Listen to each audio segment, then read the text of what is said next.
हाथी और चूहा की कहानी। एक राज्य में एक राजा का शासन था। हर सप्ताह पूरी शानो शौकत से नगर में उसका जुलूस निकला करता था, जहां प्रजा उसके दर्शन किया करती थी। एक दिन एक नन्हा चूहा उसी राजमार्ग के किनारे किनारे कहीं जा रहा था, जहां राजा का जुलूस निकलने वाला था। वह चूहा था तो छोटा सा, मगर उसका घमंड बहुत बड़ा था और वह खुद को सर्वश्रेष्ठ और महान समझता था। कुछ देर बाद राजमार्ग से राजा का भव्य जुलूस निकला, जिसे देखने लोगों की भीड़ लगने लगी। राजा अपने पूरे दल बल के साथ था। उसके सैनिक उसे घेरे हुए थे। कई मंत्री और अनुचर उसके पीछे थे। वह एक विशाल शाही हाथी पर सवार था। हाथी शाही था, इसलिए उसे भव्यता से सजाया गया था और उसकी शान भी देखते बनते थी। जुलूस में हाथी के साथ एक शाही बिल्ली और एक कुत्ता भी थे। राजा का जुलूस देखने को उमड़ी भीड़ राजा के साथ साथ उसके शाही हाथी की भी प्रशंसा कर रही थी। यह सुनकर घमंडी चूहे को बहुत बुरा लगा।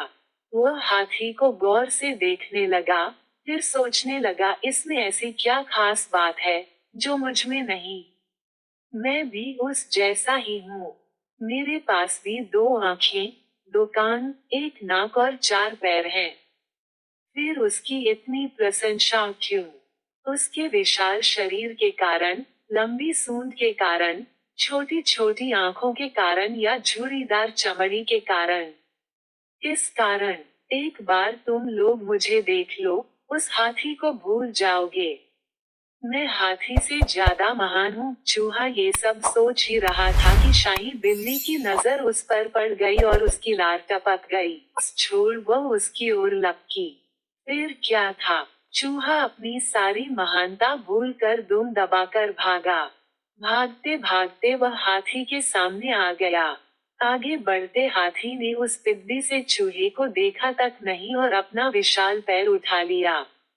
चूहा उसके पैर के नीचे कुचलने ही वाला था, मगर किसी तरह उसने खुद को बचाया। वहां से बचा, तो खतरनाक कुत्ता सामने था, जो उसे देखकर गुर्राया। चूहा पूरी जान लगाकर वहां से भागा और राजमार्ग के किनारे स्थित एक छेद में घुस गया। उसका सारा घमंड उतर चुका था।